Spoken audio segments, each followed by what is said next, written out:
Welcome to the Bibliographer podcast with me, James Matthew Alston. In this episode I'm joined by my very good friend Holly Raynes-Elliott to talk about Sylvia Plath's The Bell Jar. We discuss feminism in the bell jar and how Sylvia Plath was really ahead of her time, depression and how Sylvia Plath represented that in the novel, and how the novel is autobiographical in that Plath herself suffered from depression or perhaps bipolar disorder. And we also talk more generally about what we think of the novel, why it means so much to us, and why we love it so much. It's a slightly longer episode. It's over an hour because we talked for about 2.5 hours and I did a lot of cutting. But particularly towards the end, I felt some of the insights that Holly could bring were really interesting and quite moving, actually. Around the 64-minute mark, she talks for a long time about the scene in the novel with Marco the woman hater and how important that scene was to her, how she could relate to it. And it's a really beautiful monologue from her. So if you only listen to one part of this podcast, I recommend you skip forward to around the 64.5-minute mark and listen to what Holly has to say about that. And finally, as always, spoilers! It does help if you have read Sylvia Plath's The Bell Jar before listening to the podcast. Otherwise, lots of this may not make huge amounts of sense. So without further ado, I bring you Holly Raynes-Elliott and Sylvia Plath.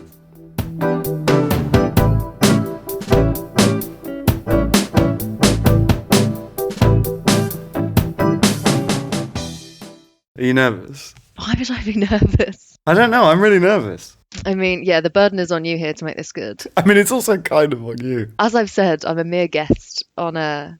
You're hosting me here. The guest makes the show, mate. I already know that. That's why I'm here. I'm here to save the day.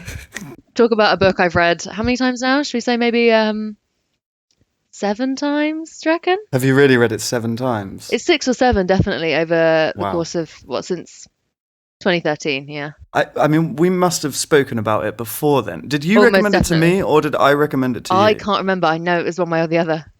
Yeah, it's one way or the other. There's no doubt that one of us was like, you should read this horrible book.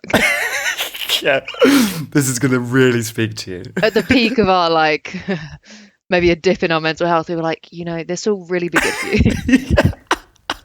I don't know whether you recommend it to me or vice versa, but No, I'm not sure. Yeah. I'm not sure. But so what I thought was we could kind of do, I guess, like 3 different sections. I don't really mind about the order, but we'd do like one section on depression in the novel, obviously, and life, and with us, Yeah. if we want to talk about that, which might be interesting. And then one section on feminism, and then it's sort of like a broader section just on kind of like what we thought of like the writing and style of the book. Let's start with, you just mentioned that you said it was forgettable. So let's start with like a general kind of overview of the novel and like the fact that you thought it was forgettable. What's so forgettable about it? The fact that there's no plot. So I've read it how many times? So I reckon it must be 6, not 7.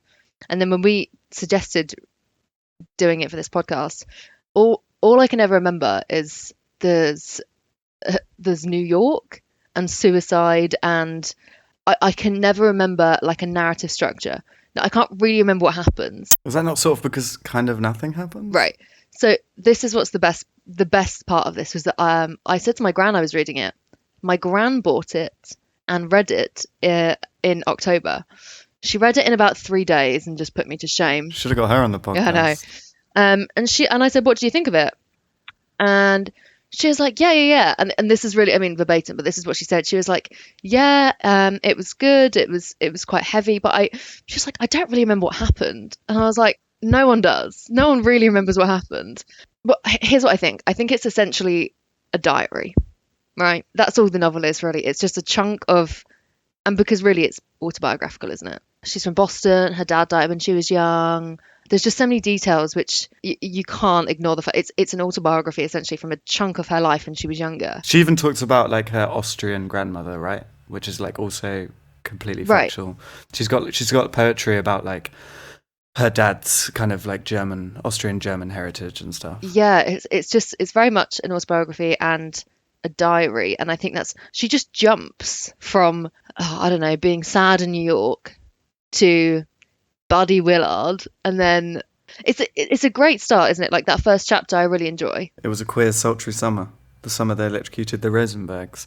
Which also, you know, when she says the idea of being electrocuted makes me sick, pretty on the nose foreshadowing, right? Right. And I knew we'd both write that. We'd just be like, right, here we go. Here she is with some context and some foreshadowing. So basically, are you saying that you think it's kind of boring? No, not at all. But forget it. Like, you know, it's like when I look back to it, I think I enjoyed that. For some reason, it's like close. For some reason, it's close to my heart. I mean, we'll get there. For some reason. Oh, wow. But wonder why that would be. But in terms of when you think back to like a story, I don't have one. All I see is this novel, and it's just a tiny piece of Plath that she's like pulled out from herself. Like, that's all it is to me.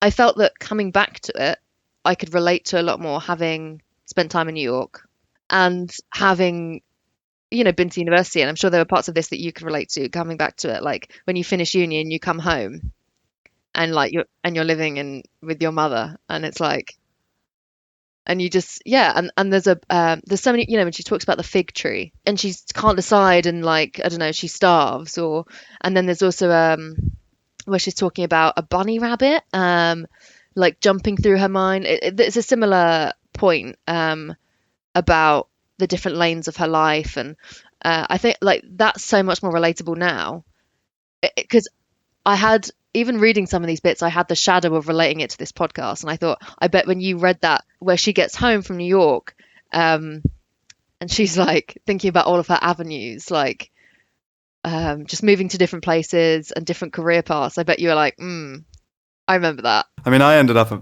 Marks and Spencer for like 4 months when I finished. So like, Jesus Christ. Like, I was totally lost. Well, yeah, I remember that. Like, I remember you when you finished uni. I mean, I was like, yeah, I remember that period of your life. Horrible 6-month period, man. Yeah, and she really takes it to the extreme. That's essentially where the book goes. She's not even finished uni at this college at this point. It's just that like she can't. What is it after her second year, or I don't know, because I mean they normally do 4 years, right? Yeah. So it's not even like she's finished college and she's like having this existential crisis. She's just home for summer and she's like, holy crap, I can't handle it. And then she makes her way to like an asylum. Like but it's relatable but extreme. But it was also, did you not find it like such a huge like narrative jump? Like I found the narrative jump like really, so like when she's in New York in the first what, like I don't know, maybe half of the book, she's obviously not happy, but she doesn't seem anywhere near as depressed as she finally gets, or like very suddenly gets, when she's home. She's home and like suddenly she's just on this crazy downward spiral where, you know, towards the end of it she like locks herself in that little like hole in the cellar and nearly kills her and tries to kill herself, and that almost came out of nowhere. There's a real escalation in the narrative gaps, right? For New York, we're with her pretty much every, you know, she updates us on what's happening day by day, night by night. Oh, I got cramp, sorry. I mean, it does start to jump as soon as she gets home, but once she's had that first session of ECT, I think the narrative gaps start shortening then, and I don't know whether that's deliberate on her part, in terms of the symptoms of having electroconvulsive therapy, like whether that's meant to show that, right? Like, because the symptoms of what, like lack of focus and confusion, whether it's, I don't know whether her writing got lazy or whether, but it must be a deliberate attempt to, because when does she first have ECT with Dr. Gordon? Yeah, but that's when it doesn't work, right? The second time she has it, it like almost works. She talks about like this metaphorical bell jar having lifted a bit, which I found really interesting because I actually wasn't under the impression that it really worked particularly well. No, but I don't think ECT does work, does it? Well, I looked it up afterwards and it is still occasionally used in some instances because apparently it does still have, I know, it sounds so dreadful, doesn't it? But I mean, she even writes in the novel, like, the second time it wasn't that bad.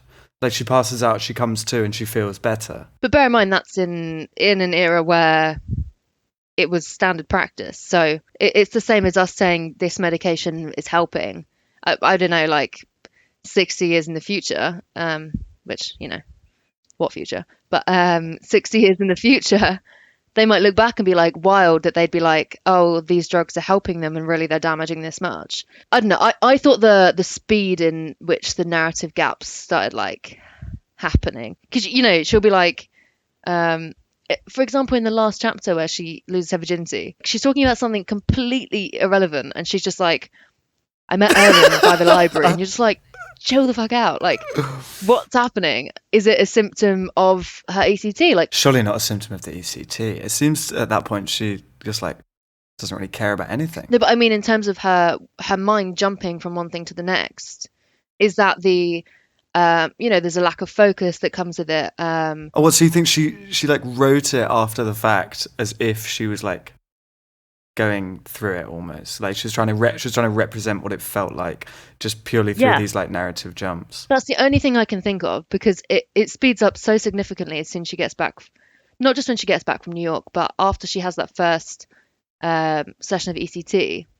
That's the only thing that makes sense to me. Otherwise, it's just like laziness. It doesn't make sense to speed up the narrative that quickly. But it could be that she actually, to some extent, enjoyed herself in New York, and therefore wanted to sort of like write more about it and what went on, especially as kind of, I mean, maybe backdrop to how bad a time she had when she was back home.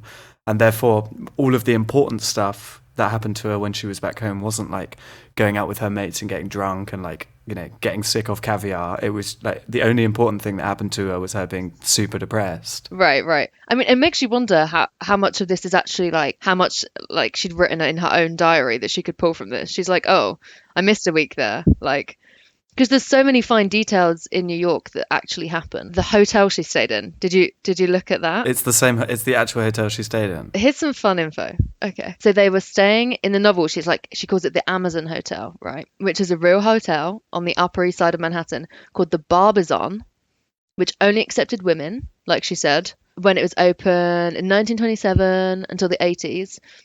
Right. People who have actually stayed there include Sylvia Plath, obviously, Grace Kelly, Liza Minnelli, Nancy Reagan, right? And then later, Ricky Gervais and Boris Johnson. So, like, even down to the detail, it's literally her bloody diary. Her name has some relevance as well, right? The name she uses in it has some relevance to her as well. Like, was the name, was it like her, you know, she uses loads of fake. This is one other thing I got, that she lies just like all the time through her teeth to so many people. But she comes up with these fake names. And is it maybe that the name she uses for her character in this was like a fake name that she used to really use or something? Yeah, because think about it. She uses Ellie Higginbottom, doesn't she? As like Esther uses that. And then there's also a part where she uses, I made note of this as well, where she uses Elaine later on in the novel. And she's like, oh, it's 6 letters like Esther. And then you're like, right, and Esther's 6 like Sylvia. It's so meta. There's so much of it that's so meta in this. Like, there's bits where she's talking about when she's home and she's trying to write a novel and she's writing herself. I don't think we necessarily need to like prove that it's autobiographical there, do we? I thought that was like received. I thought that was common knowledge. You think there's like a debate around how autobiographical it is? Because I just read this as like a sort of like a nicely written memoir. Well, so someone put out a book. I think it was a book recently. I was reading, my gran like cuts out articles for me, and she cut out like an article on a novel that has come out on Sylvia Plath, which is saying that The Bell Jar isn't autobiographical. Like, they're saying like it's based on, but not. And it's like, well, obviously it's not an autobiography.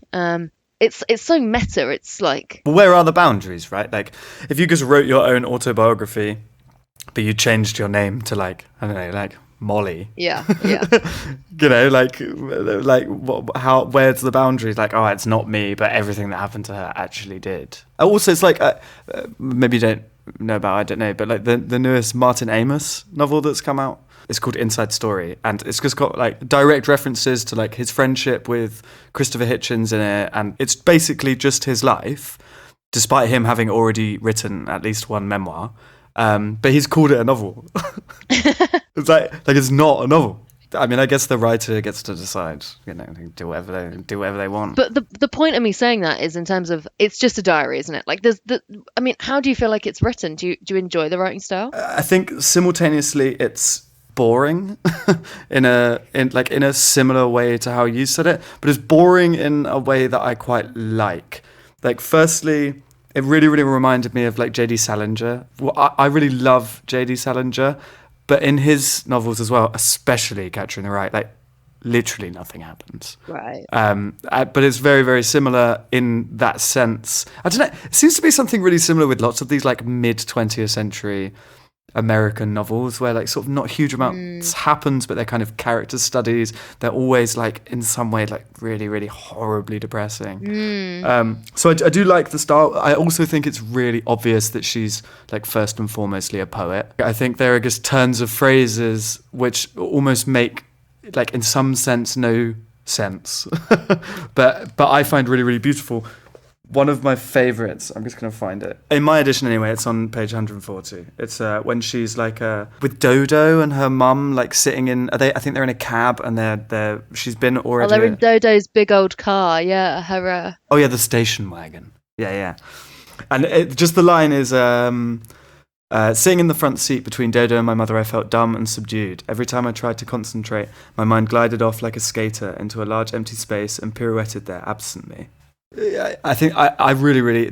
I remember the first time I read it, I was like, wow, that's such an amazing line. And I just think that really shows like that she was a poet more than a prose writer, because that's the type of thing that line you could hear in a poem. Yeah, for sure. I can see that. I enjoy her imagery. Like when she was talking about New York, that was like, She talks about like the hot streets, just like the heat emerging in the morning. That's exactly how I remember it. The way she described it made me very nostalgic.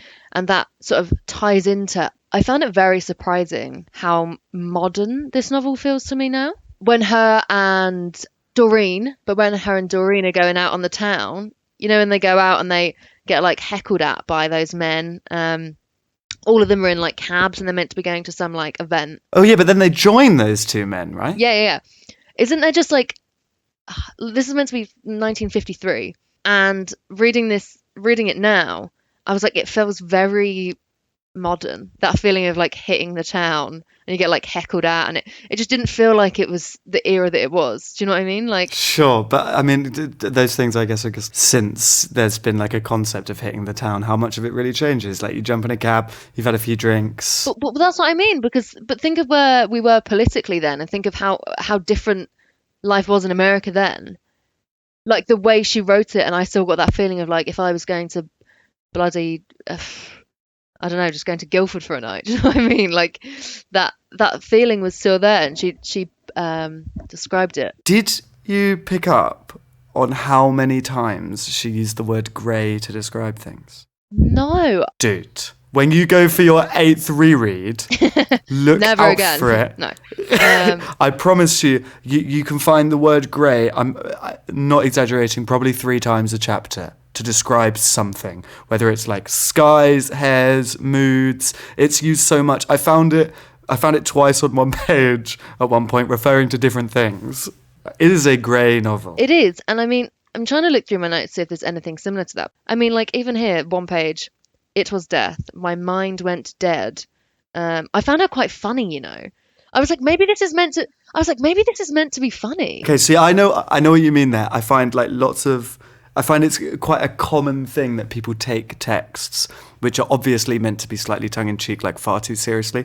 I don't think that's the case here. I really, from this novel and from all the poetry I've read, I really do not see a sense of humour in Plath. Right, I put here, for the first time, I thought I would actually love to meet Plath. She cracked me up with her bluntness, talking about how the physics class was death and made her mind go dead. Like, she's funny. I mean, that is like funny, kind of like millennial language almost. Yeah, do you know what I mean? Like, when there's a bit where she says, whenever I'm sad I'm going to die, or so nervous I can't sleep, or in love with somebody I won't be seeing for a week. Like, I was like, that's fucking hilarious. That is me. Like, I'm sad I'm going to die, I'm nervous I can't sleep, or I'm in love with someone I won't see for a week. I'm just like, she would have loved 2020. Like, she would have so loved 2020. But without, not as like an insult, but does that maybe say more about you than it does about her humour? Yes, completely. The tweets she'd be putting out, my friend, that like, do you know what I mean? She'd be hilarious. She'd be so existential and just so morbid. But I mean, this is why I stand by, and this like bleeds into other segments. I think she'd be alive if she was born in the 90s, say, or the 80s. I don't think she would have killed herself if she'd been a woman now. which is a big thing to say. But if I put myself in her shoes as someone that I relate to, but I was born in the 20s, 30s, you can see why her fate went the way it did. Mostly just because like support for mental illness was so terrible, no? And just the shame and boredom of being a woman in the 50s, 60s. Like, I would have, like, it would have been so dreadful to be that bored, and any sense of liberation you get, you just feel this overwhelming shame, especially being someone from very Catholic Boston, as she was. And even in the bits where she talks about, having those hot baths, like, and she feels clean, and then when she gets really sick and she vomits loads and she feels pure, there's just this overwhelming sense that she feels shame at being even like inching towards being a modern woman and having this freedom to do what she wants.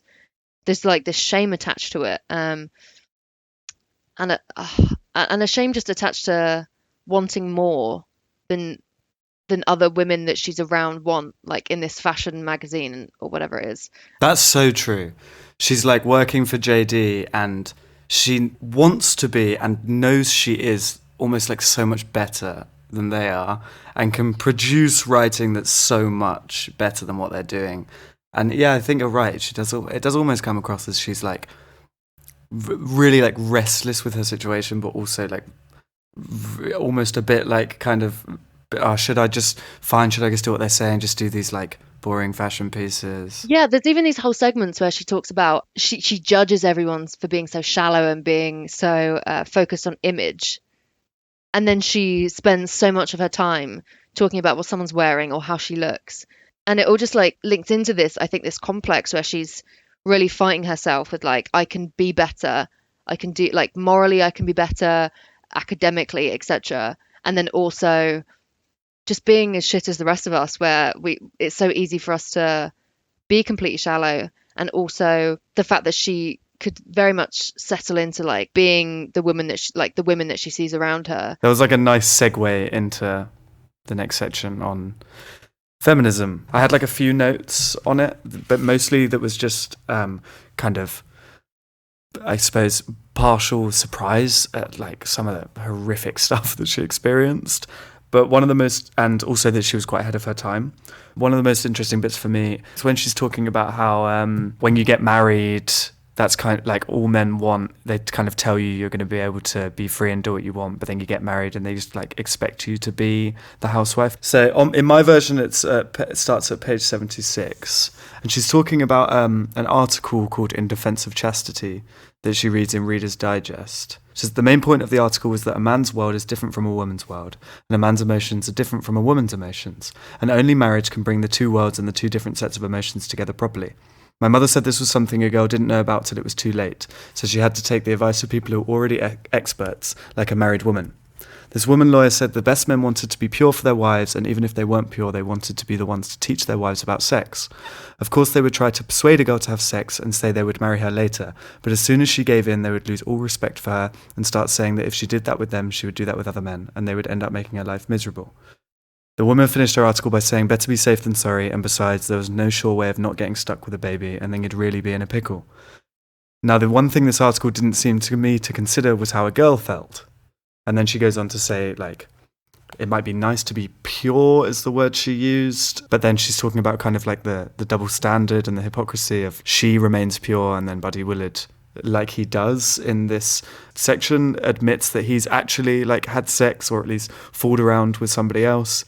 She writes, finally I decided that if it was so difficult to find a red-blooded, intelligent man who was still pure by the time he was 21, I might as well forget about staying pure myself and marry somebody who wasn't pure either. Then when he started to make my life miserable, I could make his miserable as well.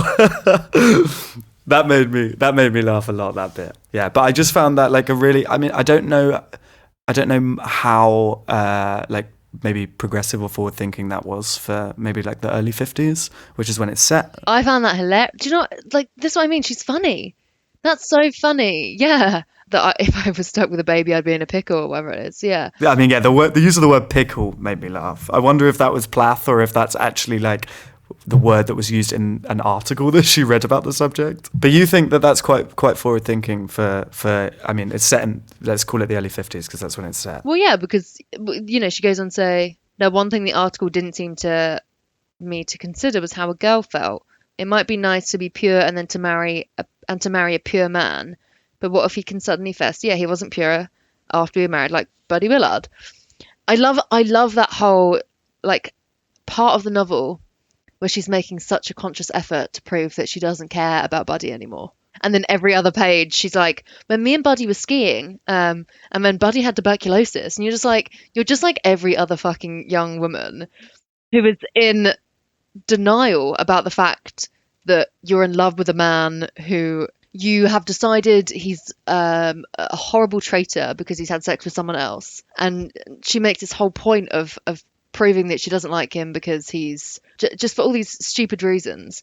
Even though, and I felt really sorry for Buddy at the point where she goes to visit him when he's ill.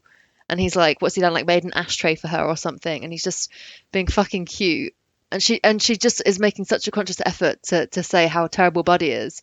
And it's so easy to see through, like, you're talking about him every other fucking page. Like, it's so like a young adult writer, like writing like some rom-com. Like this could have easily been from that. It's in like one of these great works, and she's just talking about how much she hates Buddy because he slept with a waitress. Like, I love that element of it, like that I hadn't really spotted before.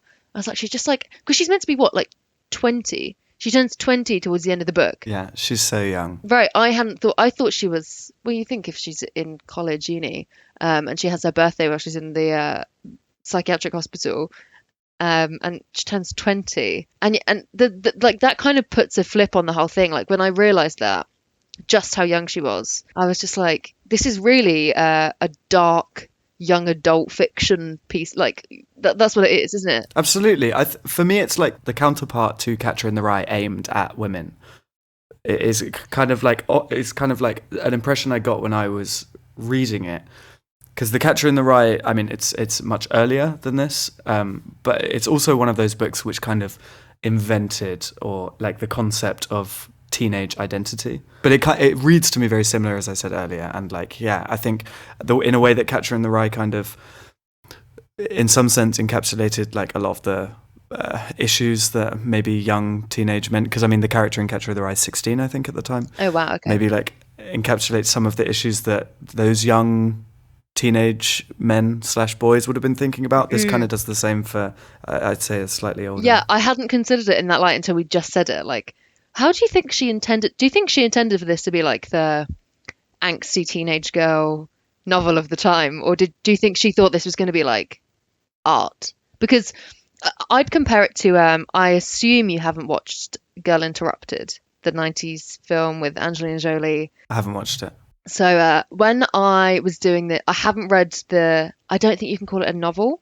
So when I did this A-level, when I decided, we had to do a comparative essay, and I was like, the bell jar, and I wanted to do Girl Interrupted.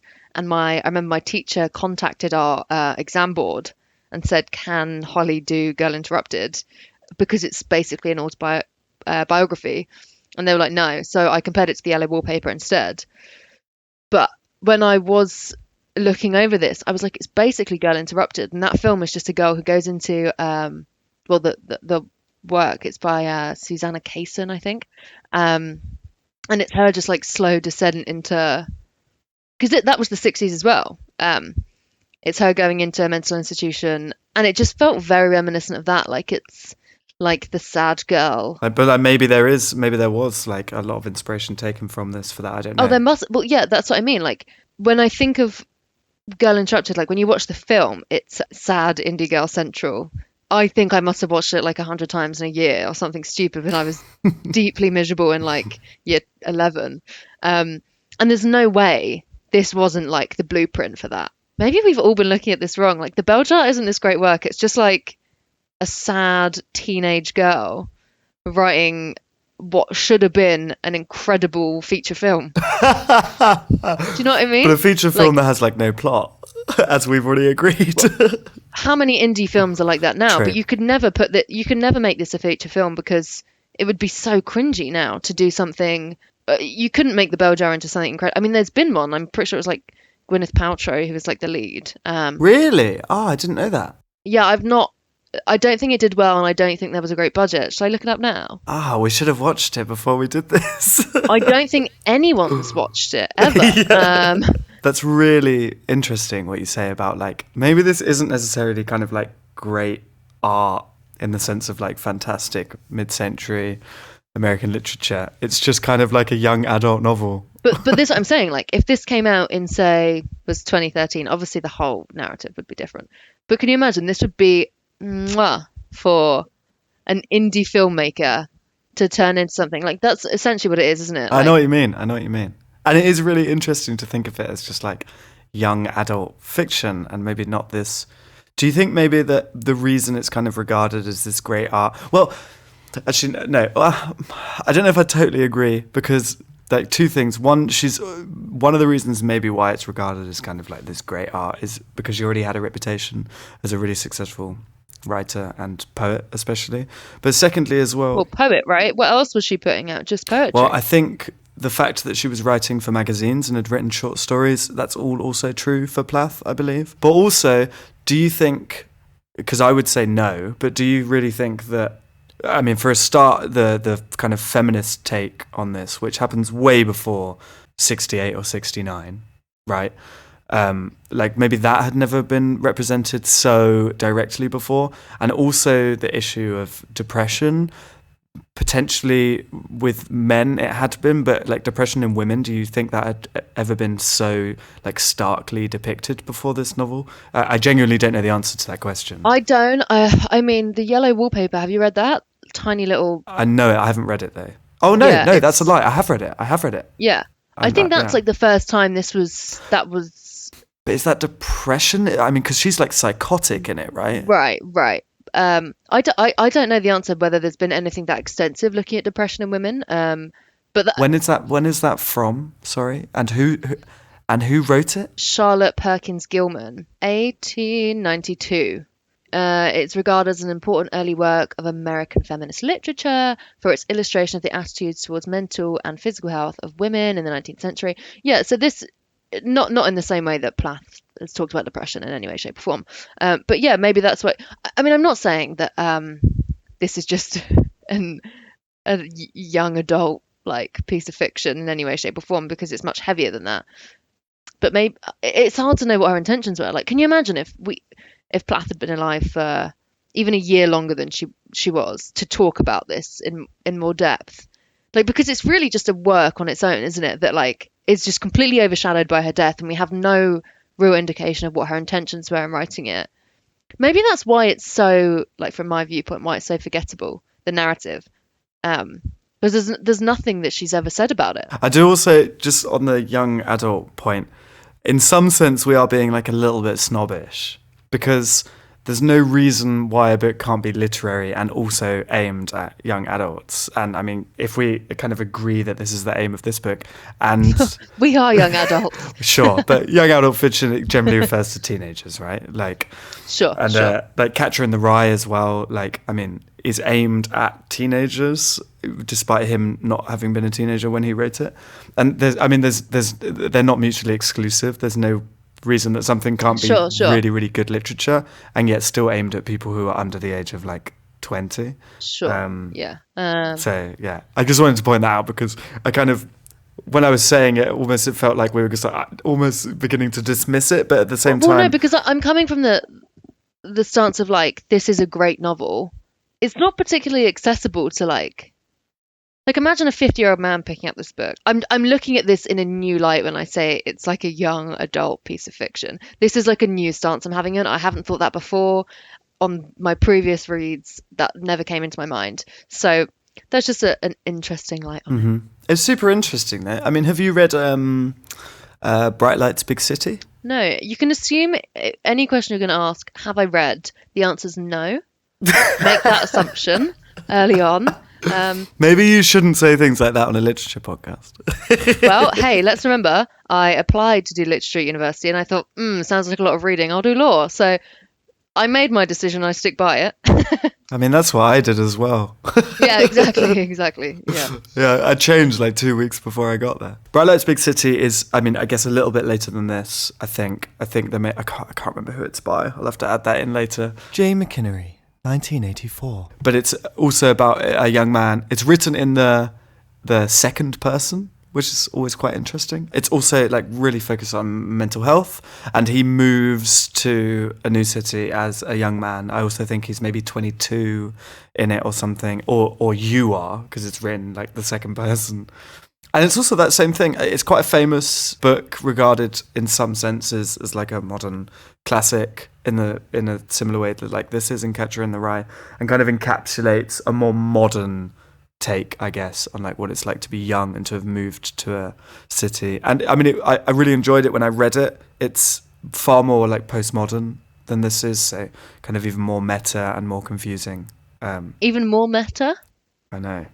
How? Can you imagine? I wanted to, a few pages after the bit we just talked about Buddy Willard, she says, I tried to imagine what it would be like if Constantine were my husband. And then she talks about how she'd have to just like be a housewife and like make him breakfast and dinner and kind of and dawdle about in her nightgown and curlers. And then she says like, this seemed a dreary and wasted life for a girl with 15 years of straight A's. And then a little bit later on, she writes, in spite of all the roses and kisses and restaurant dinners a man showered on a woman before he married her, what he secretly wanted when the wedding service ended was for her to flatten out beneath his feet like Mrs. Willard's kitchen mat. Then she moves on and says she remembers Buddy Willard saying, in a sinister, knowing way, that after I had children I would feel differently. I wouldn't want to write poems anymore. So I began to think maybe it was true that when you were married and had children, it was like being brainwashed. And afterwards you went about numb as a slave in some private totalitarian state. It's pretty like intense, like violent language for just having children and being married. Well, this is what I mean. You're right. And there's me saying she'd make it as a modern woman because she's bored of, the options you had then. But it's still very much the norm for women to get married and have children now. Like, as you said, this is very modern, if not. Yeah, you're right. It's very extreme language for just marriage. Although, I mean, there's a movement, a strong movement against marriage now because it's a contract in which a woman is property. So I can see that. But yeah, what's your point? Well, I just wanted to say, I mean, just off the back of what you said, that like, it's still kind of the same today. That might be true in maybe America, but in like lots of kind of functioning social democracies in Europe, like Germany, for example, or pick a country in Scandinavia, like childcare policies are really quite progressive, and women are much more easily able to go back to work after having had children than they are in places like the UK and America. I mean, I'm sure, but I mean, it's still like a radical idea that to really accept how crazy marriage as a concept is, like the fact that it's a contract of signing off like property, essentially, isn't it? Like I'm sure there's like, if essentially if a woman like bailed on that contract, a father would have to pay damages to her prospective husband. Like, so like this is how archaic it is, right? And it's still a radical idea of accepting how archaic that is. So obviously in some countries it's not this crazy idea that marriage isn't the norm, but it's funny to listen to that in light of like the 50s and see that now she's ahead of me in thinking like that. Do you know what I mean? Like, I'm like, most of us are still like, maybe one day we'll get married, and she's like, slavery. Like, it's interesting that you say that, right? Because she doesn't put it in those terms, and I wonder if she really thought about it in those terms. Because the way she looks at it is, from what I read in the novel, is just like observing other women who've been in marriages and knowing women who like maybe wanted to be, who were ambitious and wanted to be successful, got married, and as she says, like became doormats, or whatever the line is. They're flattened out underneath their husbands like kitchen mats. Well, that's the thing, because everything is in light of what she said, because she's 19 at this time.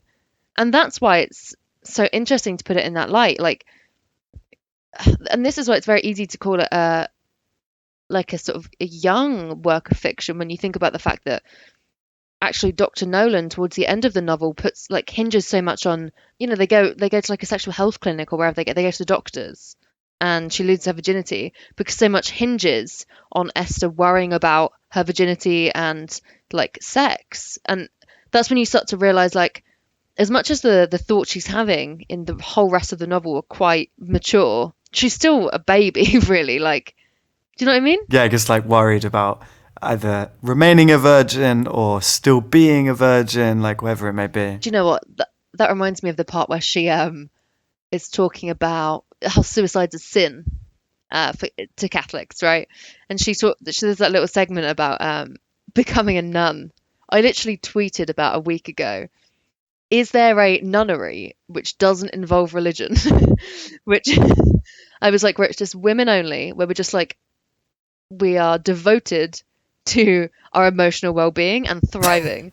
And like so many people I know were like, haha, that's so funny. Yeah, like count me in. And I was like, fuck. And I read this and I was like, yeah, I'm too much like Esther.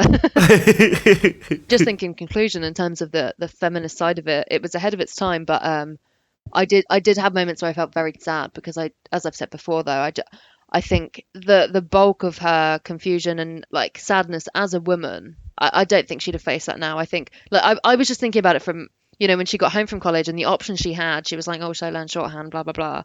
I would have felt exactly the same. And I mean, it's just sad to imagine. Like, I mean, you can say that about any woman who killed themselves or died tragically, but just imagining how different it would have been for her if she'd have been born 30 years later, even. I think it was very much, she was a victim of time and... Yeah, well, I mean, interestingly, in kind of two senses. She's ahead of her time in that, had she lived past 69 and experienced the sexual revolution, then, as you say, things probably would have been really different for her.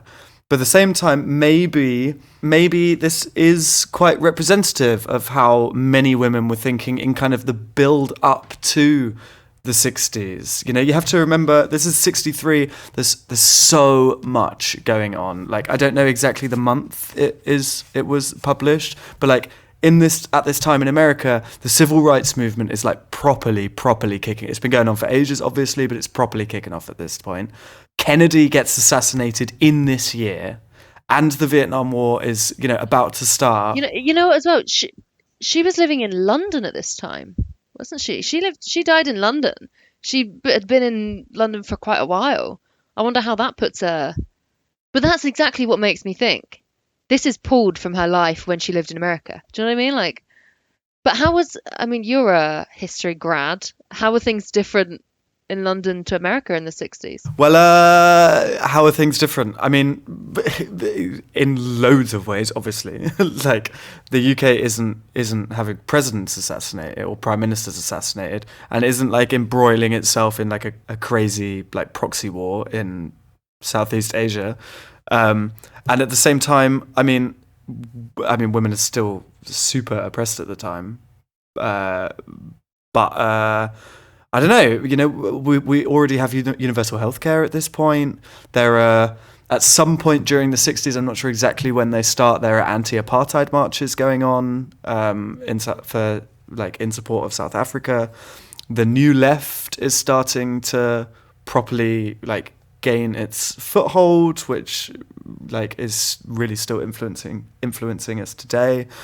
Assuming she's writing this in like 62, let's say, like a year before its publication. Right. The Mods on the Rockers were already a big thing, and like the Mods and Rockers conflict had like a big, in my opinion, like a big influence on also like women's identities, because you could almost be seen in the gang, like apart from the fighting on the beaches, as like an equal as the mod or the rocker. I mean, to some extent, obviously, not completely, but I just find it interesting to consider that in the last years of her life she was in the UK. Like, we just don't think of that, do we? No, I didn't even know that until you just said it. With Teddy Boy. Head and oven, Didn't she like leave out cookies and milk for the kids or something? She put towels down to block the gas from the door. Yeah. There's some theories which say they think it was an accident. I know, but for the listeners at home, Holly hung her head in disbelief. Yeah, I mean, are they fucking mad? What do you mean? She put towels down to stop the gas getting out. Like, how could that have been an accident? Yeah, to protect her children. But okay, let's talk depression. I mean, suicide, perfect segue. My main question, I guess, or maybe the first question, which you kind of mentioned earlier, you touched on it earlier. Am I depressed? Was yes, no. Well, was whether you found it difficult to read, because I found it, I mean, the headspace I was in when I read it initially, which must have been, if not in college, then just before, I was somewhere between, somewhere between like 15 and 17 when I first read it, which was, as you say, bad times. Don't we know? And I found it difficult to read in that sense. Like, I've read lots of bits of it and I've got notes in the margins where I've just been like, wow, this is relatable. Like, oh my God, that was me like 10 years ago or whatever. And I was just wondering if you had kind of a similar experience. So when I first, or maybe when I read it the first 5 times, now this is going to sound morbid, but maybe this is what she intended. I found it comforting. Okay, that's interesting. Yeah. In that you weren't the only person experiencing it. Yeah. I can't say I related to everything she talked about, especially when she's in New York and that this whole hot baths to feel pure, and there's a lot of it I didn't relate to. But I think when you are 16, 17 and feeling very morbid, and there are these extremely morbid chapters, I found it comforting. I found it extreme, and obviously it's just by nature as a human being you're going to find it depressing, but I found it comforting. But when I read it this time round, I did find it as being in a better headspace than I was the other 5 times I've read it. Yeah, I found it slowed me down a bit, especially the scene where she decides that she's going to kill herself in the bath, and she can't quite do it because she thinks, oh, my mum will come home before I've done it. So she just like does a little tester and she like cuts her leg. I found that hard to listen to. Just imagining someone else do that. Too close to the bone. Yeah, I think so. But I mean, I didn't find it hard because it's not. There's nothing really emotional in it. It's very, and this is what I mean when we talked about the narrative jumps.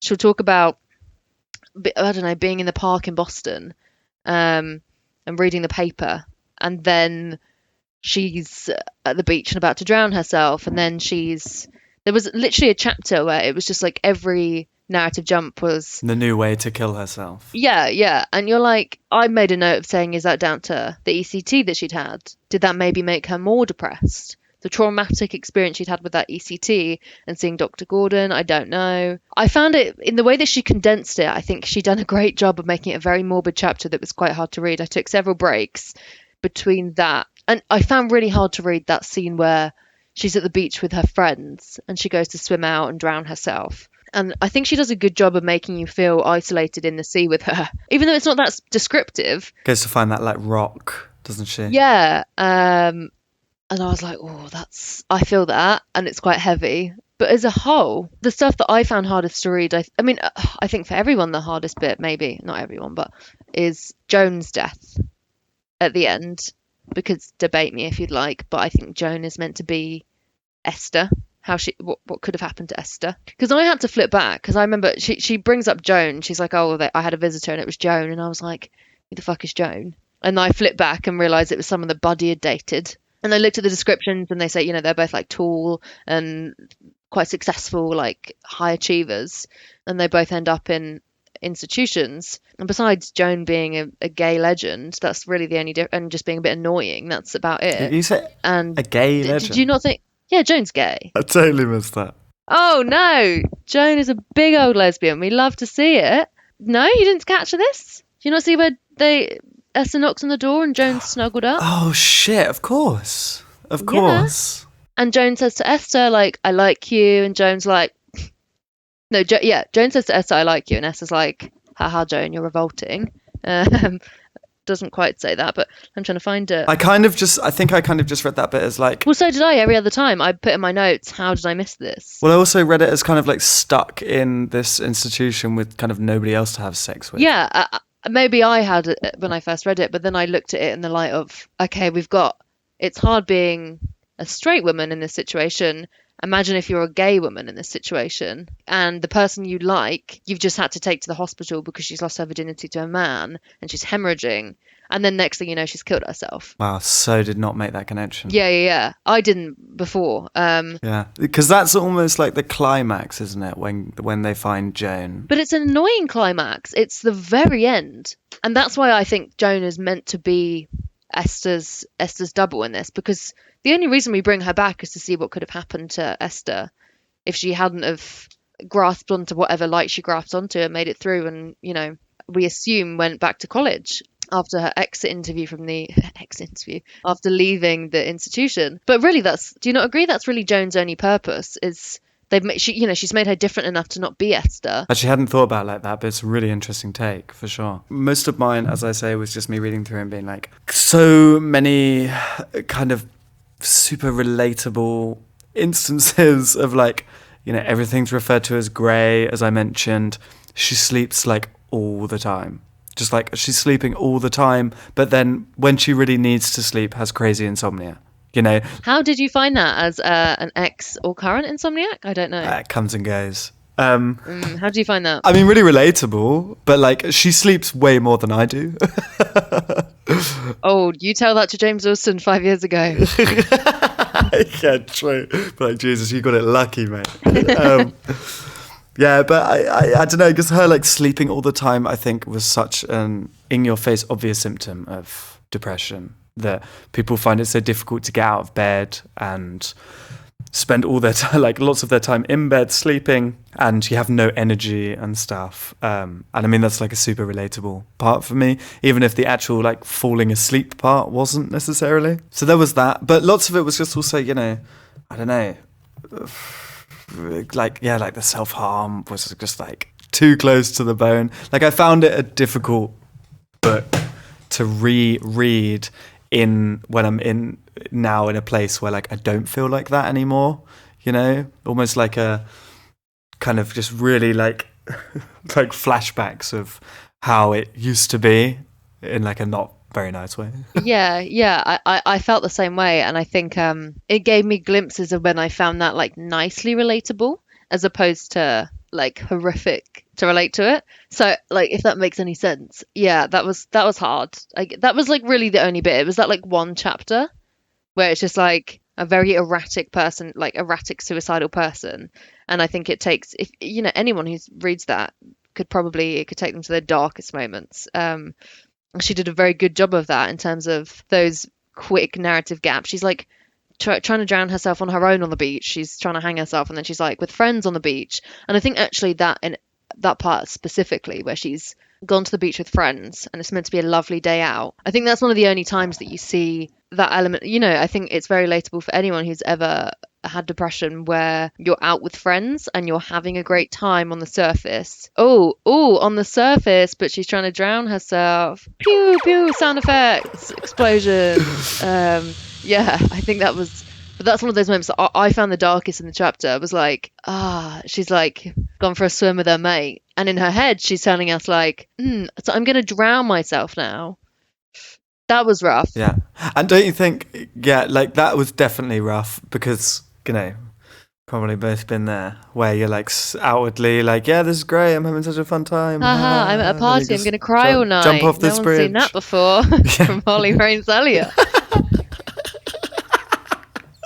And you're right, I think that was really nicely done, because she managed to kind of describe like this probably quite beautiful beach that was quite busy and like really blue skies and this lovely ocean in a way that was like horrible and really, really isolating and depressing.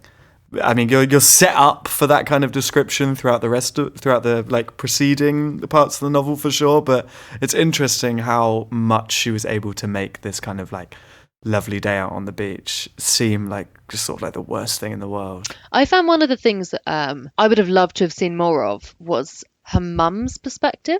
But we get this idea that her mum's just like this background, like not really caring or noticing her depression. Well, this was it as well. We don't get an idea of how Esther's depression is affecting anyone else until we read those articles, like those headlines of the fact that Esther had been missing for days and she tried to kill herself. And I think that was quite I like that she told the story in that way, the fact that she'd been missing for days, the police were looking for her, and her mum had gone down to do the laundry in the basement and found her. I think that was quite harrowing, actually. Like, we only hear of Esther's mum from her perspective, and she just is kind of like a burden, like just always there and not really getting it. But that's how everyone feels when you feel like that. Right. And I think that was nice that she included that. I almost wish we had more of that. Yeah. Like these little snippets of Esther's mum, because this whole novel makes everyone seems like a nuisance and irritating to Esther, which is, how you feel when you might be depressed. But we don't get any sense of, like, she was missing for how many days? Like 3 days. And she crawls into some, like, tiny gap in the basement. The two things I think that are so interesting about that is that, like, she was able to write that, you know, all of these people were worried about her in a way where you as the reader, you still see it from her perspective. And I didn't think about like you did. I kind of still got it through this like real grey prism of like her mind. And the other thing is not doing what you said, not giving her mum some more space, not giving some more space to show how her mother feels. Again, it comes back to this kind of like young adult idea, I think, where it more shows exactly how you would be feeling if you were this like, young, misunderstood in inverted commas. But I feel like we only get that when we realise when her mum comes to see her and brings her roses and says, Esther, do you not know what day it is? And Esther says, oh, I thought it was St. Valentine's Day for a moment. And she says, no, it's your birthday.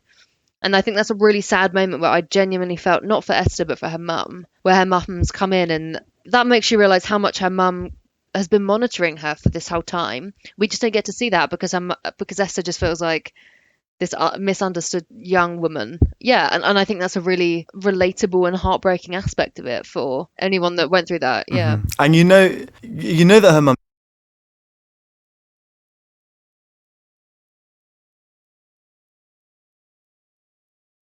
get better again. Like I knew you'd something along the lines of like I knew you would stop letting yourself be sick or something. You wouldn't be like those people, or exactly, something like that. And it's like, you know, it's like obviously like the last thing you need to hear, and all it does is like put more pressure on you. But as you say, like it totally shows that her mum like obviously really really wants her to be well again. It's sad as well. Like when you think about actually one of the scenes that I say scenes like it's a film, because I can see it. Bloody Zoomer. I know, but I can see it as where she's on the train back from New York and she's got blood on her face. Do you remember from where she was attacked by the Marco the woman hater, which is that is the one part of it. We'll go there, but that was almost one of the most like horrible bits for me, where she's on the train home and she doesn't care that she's got blood on her face, and she doesn't want to smile because she knows she'll crack the blood. You do get to that point where you don't really give a fuck about how you look though, right? Right. Or you've been in that place where it's a bit too close to home, and you read, like I was reading her write about this in such a, I was like, oh, I like that, you know, when you say, is it hard to read? There are moments like that when I was like, ooh, that's too close to home, because it's not my present, you know, that's not who I am now. But at 20 years old, which is not that long ago, but do you know what I mean? Like it's, and I think she hits it on the head where it's very uncomfortable. She says like, there are weirder sights than someone like me with like blood on her face or whatever. And it's like, no, there's fucking not. And also just that really bizarre scene where she throws all of her clothes away on top of like a Manhattan rooftop because You've wanted to do stuff like that though? No. Oh wow, I so have, man. Like no, she's like, there's this whole like, I'm not shallow, I don't care about clothes idea that she's got going on. Do you think it's that? See, I saw it as just this like complete apathy for everything, which I so related to, like so much just wanting to like destroy something that kind of was like superficially important to me, but like just because you just don't care anymore. Not nice clothes. I feel like this is present you projecting. yeah. No, I suppose it is tempting. I mean, no, I'd love to do it on my phone. Sure. But not designer clothes. Like, get out. Come on I now. wanted to do it with everything, man. I wanted to like smash up my guitars and stuff. It was just the Not feeling the of like wanting to, guitars. not the guitars. I just wanted to do something that it's gonna sound a bit like banal, but I just wanted to like do something a bit like crazy and just, just for Well, the that's what I fuck of it. mean. Yeah, that's like half of the novel, isn't it? It's just like her being like, might do this. Like, Yeah. And then might, often not doing it. yeah, might travel to Massachusetts from New York with blood on my face and pretend that it's not out there. Like, not a threat. Like, I read something really interesting the other day about this diagnosis of hysteria. Have you heard or read about that? oh, go on. It was like a diagnosis that was almost only ever given to women. Women. Yeah. And women were just diagnosed with hysteria, and it kind of encompassed a huge range of symptoms, which now are attributed to other things or attributed to nothing at all. And it basically only stopped. Well, one of the really interesting things I read about it was that sexual stimulation was often used as treatment for it. Naturally. And by the turn of the century, you could get vibrators as a household appliance. Iconic. And they were a household appliance in, like, regularly you could find them in households before vacuum cleaners. How crazy is that? Really? In where? Here? The US or like? I was looking generally at the US, yeah. Wow. Wow. Well, no, but that's an interesting point in terms of where did that dip? Like, when did we stop thinking that was okay? Well, yeah, sorry, I didn't actually get there. But basically when Freud came about, for all of his work, which is sexist, when it came to hysteria, he said, no, actually lots of the symptoms that we kind of define as hysteria, however loosely, are just like a natural range of emotional responses for both women and men. But it stopped being like a legitimate diagnosis, I think in the 60s, which is like still crazily late. But kind of relates to this, like they don't really know what to do with Esther. Yeah. She is like, now she would be, I guess, either depressed or bipolar. And so they just put her in an institution and they electrocute her. I do have a question, like, for you, whether I missed something here. When she says she wrote that letter and her handwriting is, you know, when she first goes to see Dr. Gordon and she's like, my handwriting, and she pulls out this letter. And tears it up, Yeah, right? what's with that? She gets out the pieces and she shows him, and then that's when he's like, I need to speak to your mum. No, I also didn't totally understand it. I kind of just assumed it was like a suicide note that she had written and then took with her, that she wanted to show to him as like this kind of act of defiance, which then like tears up. But she said it was like her handwriting.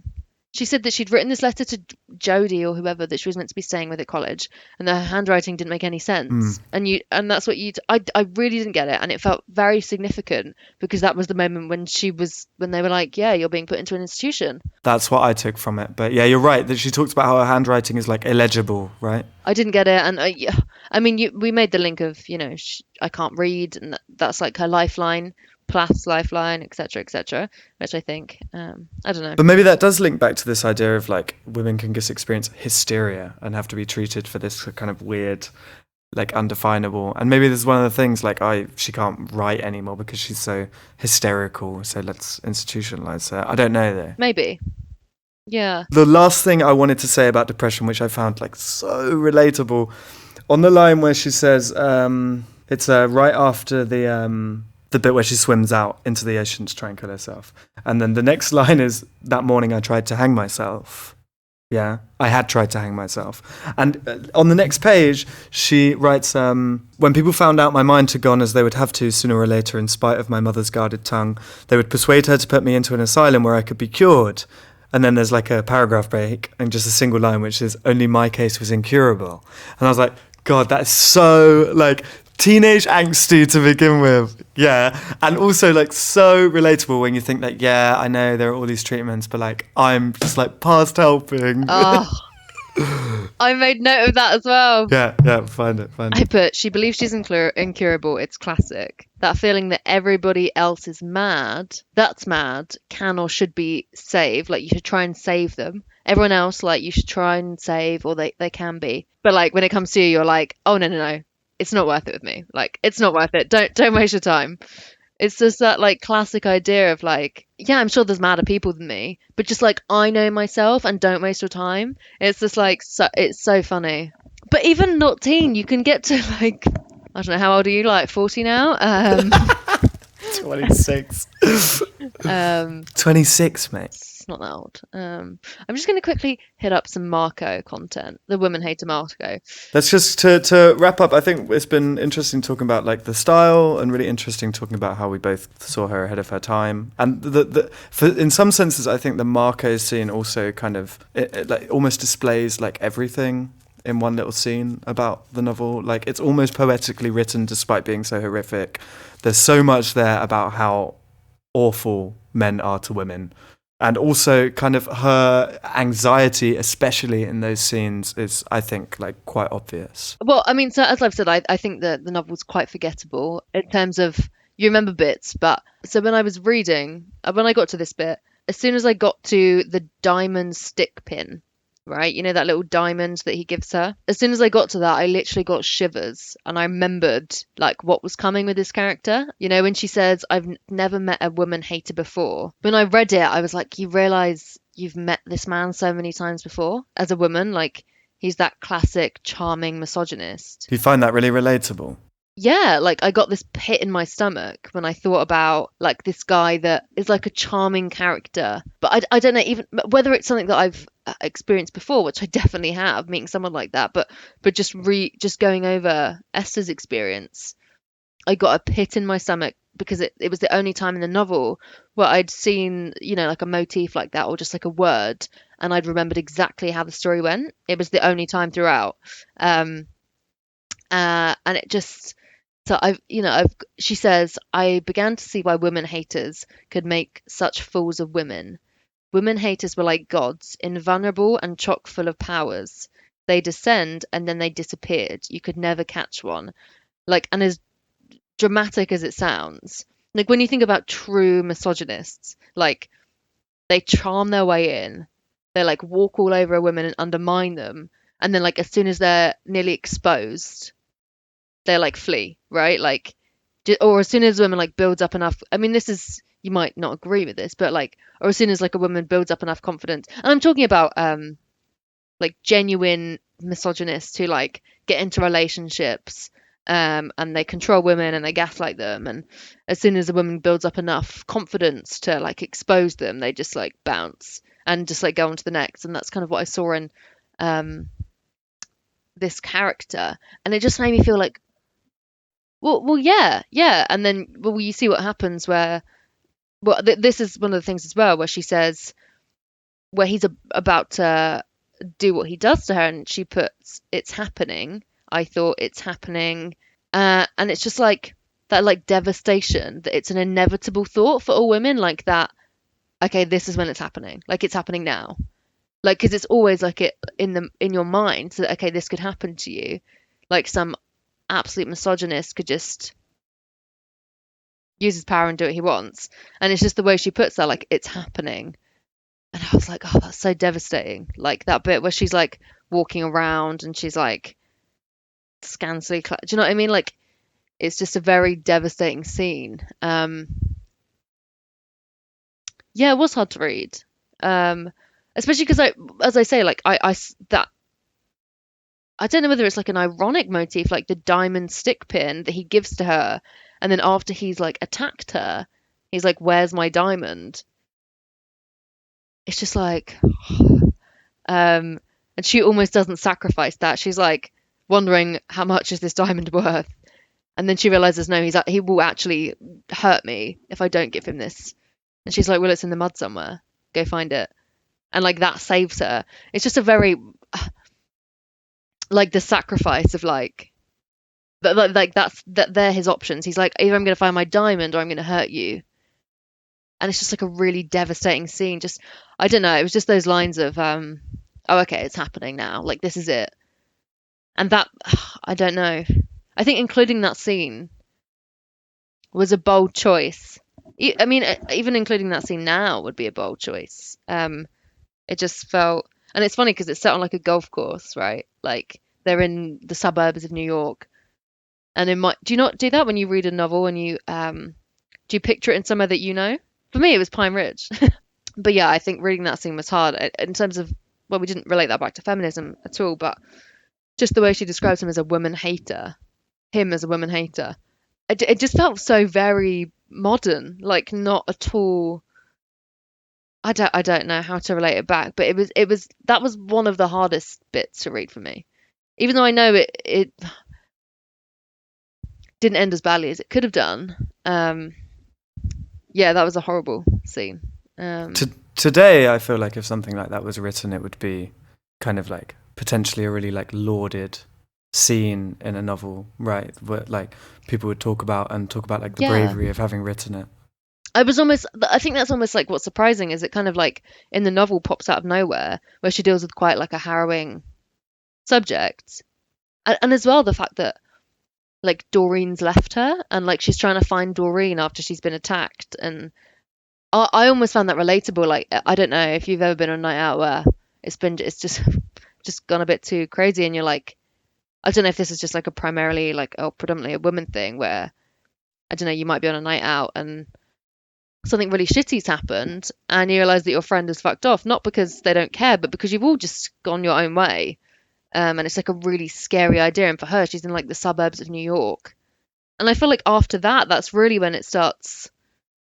I remember it being later on in the book, but I mean, of course, she was still in New York then. But I don't know. I just found that a really nice, like a really well described part of the book where she's talking about. She just like straight up says like I'd never met a woman hater before, and you're like, oh shit, you can feel it. Like I don't know how you read that part of it, but I mean, your insight to it is much more interesting than mine. I think it's obviously a horrible scene to read. Yeah. I kind of, because I couldn't remember much of the plot, I kind of kept expecting her to get raped while it was happening. Yes. And then was very relieved when that didn't happen. And then when I almost had to go back and confirm that didn't happen. Like, do you know what I mean? Like, yeah. And then when it gets to the bit where she lost her virginity, I was like, oh yeah, now I remember that she doesn't. That like, yeah. But you almost? It seemed like you were going to say maybe. Did you see this as almost like a turning point for like the rest of the novel? Or yeah, I don't know how I did, but I did because I felt like it was such a dark moment. Like it was very isolating for her, and I just looking back on it, this is what I mean. It was the one thing that I really remembered. So I wonder how that's meant to. I wonder whether there's a part of that that's meant to play in where she survived like quite a horrific assault, or whatever happened to her. It's quite vague, but whether that's not explored enough either because it was so brief and because she had to be vague about it because that wasn't something she could go into detail about. But whether that contributed massively as well, I don't know. Because that's one of the last things that happens in New York. Remember, it's her last night there. Yeah. I mean, you can imagine that being an extremely traumatic experience, which then would absolutely affect what happens to her, how she feels when she goes back home. Well, yeah, she gets the train the next day after being assaulted by a stranger in like a suburb. Like, there's no way that didn't affect her. But it's something that would never be explored. Although maybe that is meant to link back to the fact that Dr. Nolan thinks that's something that she needs to explore and that she needs to have a positive sexual experience. Maybe that links in. I don't know, but I feel like there's a lot in this novel that's easily overlooked that is possibly quite relevant. But as I said before, we've never heard anything from Plath, so we will never know. No, and this is why it's so loved to analyse this novel at A level, right? Yeah, I mean, I picked it because I was morbid at A level. My teacher found it hilarious that I was looking at 3 bloody crazy novels, and I was like, obviously. I take it you never found your essay that you wrote on it. I didn't. And to be honest with you, I have drawers under my bed that are full of stuff, and I couldn't bring myself to. I was honestly like, I don't even want to see it if it's there. Yeah, based on want to know what I wrote. Based on the notes I've got in this book. Yeah.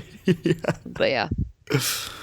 Well, in conclusion, then we agree that it was difficult to read due to the kind of relatively close to home depictions of depression, very ahead of her time in terms of how she saw the role of women in society, and what she disliked about her place, and quite nicely written, shows her side as a poet while simultaneously being a relatively nothing narrative. Yeah, and I definitely think had she have lived longer, she would have written something much more relatable to like an older audience, and something much less.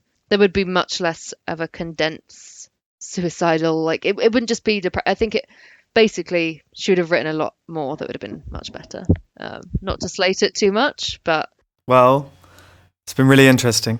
And thanks a lot for giving your insights into this extremely navy, grey, depressing novel. did we make the word navy? Did we invent Yes. that? I think we did. Yeah. Absolutely.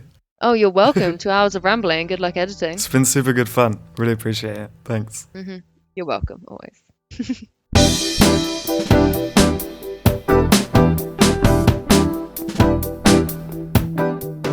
Thanks for listening. If you enjoyed the podcast, it's really, really helpful if you rate it on whatever app that you're using. It only takes 2 seconds and it really, really helps out. You can also follow me on Instagram. My handle is @thebibliographer. And you can follow me on Twitter. My handle is @bibliographer_. Recommend to your mates and all that. And until next month.